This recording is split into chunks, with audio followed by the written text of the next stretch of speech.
تو میں سوال پوچھ رہا ہوں کہ میں کیوں نہیں باہر بھاگ رہا؟ ان کے اوپر تو دو کیسز تھے، میرے اوپر تو 180 کیس بن چکے ہیں، میں کیوں نہیں ملک چھوڑ کے بھاگ رہا؟ کیونکہ انہوں نے چوری کی ہوئی تھی، ان کے ایسٹس ہیں، ان کے پاس اربوں روپے کے ایسٹس ہیں جو یہ بتا ہی نہیں سکتے کدھر سے آئے ہیں، اور ملک سے باہر لے کر منی لانڈرنگ کیا، دگنی کرائم ہے۔ اور میں اب آتا ہوں، دو اور چیزیں میں آپ کو کہہ دوں۔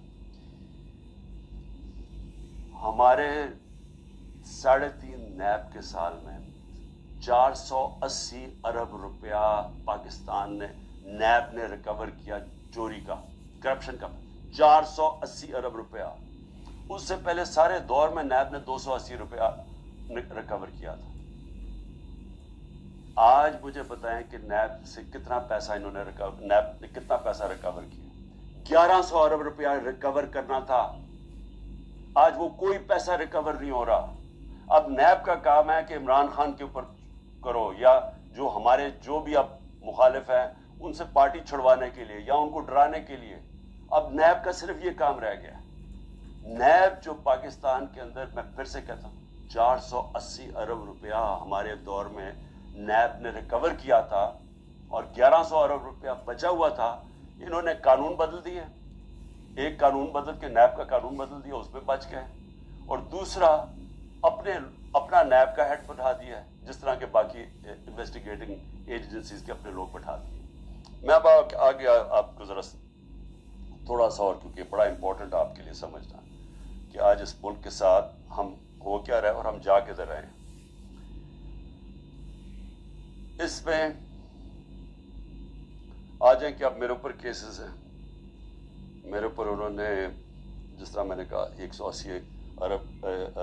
180 کیسز کیے ہوئے ہیں، لیکن میں اب ان میں ذرا آپ کو بتانے لگا ہوں کہ یہ کون سے یہ کیسز، یہ 6 مختلف ٹائپ کیسز میرے اوپر کیے ہوئے ہیں۔ تو میں ذرا سمجھ جائے کہ یہاں اربوں روپے کی چوری ہے، اور 30 سال پرانے سے کیسز ان کے اوپر ہوتے آ رہے ہیں۔ مشرف نے NRO دیا، ادھر بچ گئے۔ آصف زرداری کی کیس تھی، اس نے سرے مال خریدا ہوا تھا، وہ انہوں نے جا کے پورا کیس کر کے، جب وہ بیکا سرے مال، پیسہ پاکستان آنا تھا، NRO دے دیا، وہ پیسہ اپنے پاس رکھ لیا۔ $60 ملین سوئٹزرلینڈ میں پڑے ہوئے تھے، وہ پاکستان نے کیس کیا وہاں، وہ پیسہ پاکستان آنے لگا تھا، NRO دیا، وہ واپس چلے گئے۔ تو حدیبہ پیپر مل تو مشرف کے دور میں اس کے اوپر آگے پیش رفت ہی نہیں ہوئی، جس کے اوپر اسحاق ڈار نے باقاعدہ، پھر سے میں کہہ رہا ہوں، ڈیٹیلز دی ہوئی تھی کہ کیسے وہ منی لانڈرنگ کرتا تھا ان کے لیے۔